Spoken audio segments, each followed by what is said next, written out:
Former governments have chosen not to act upon the request of election in Nova Scotia, but this government won't look the other way. We're going to walk the walk, Mr. Speaker. There will be a fixed election date in this province. So 2.5 years ago, the Premier and his party did walk the walk. They made July 15th, 2025 our next election date. What we've seen recently is the Premier walk back that date.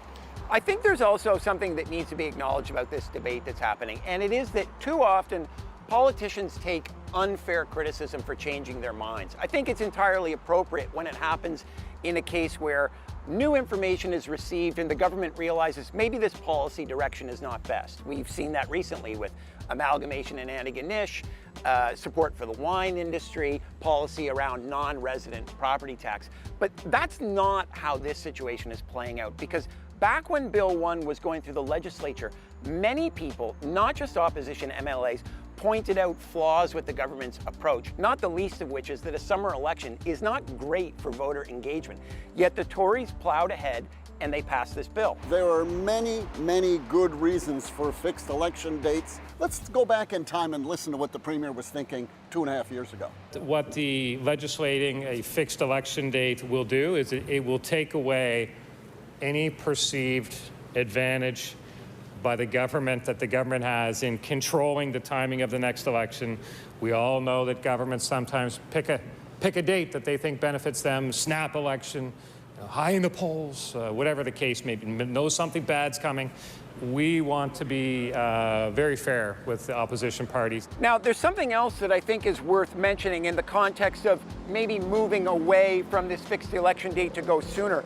And the Premier, a couple of weeks ago when this came up, talked about the idea of it would be unfair if the public decided it wanted an election for him to not listen to that. The reality is, though, there's no mechanism for that. Short of someone showing up and knocking at his door or slipping him a note when they see him, that's not how it works. In a majority government setting, one person and one person only controls when any election will be called, and it is the Premier. It would be disingenuous to suggest otherwise, and I think that needs to be acknowledged in all of this. And we've seen him break his word on other promises, like a better paycheck guarantee, the Coastal Protection Act. But the fact is, if the Premier does choose to go early, I think it's because he knows that despite all the money he's spending, the situation is getting worse in our hospitals, the housing crisis is getting worse, and Nova Scotia has become one of the most expensive places to live under his leadership. We're seeing a trend with this government of symbolic legislation, which, to be honest, is a waste of everyone's time.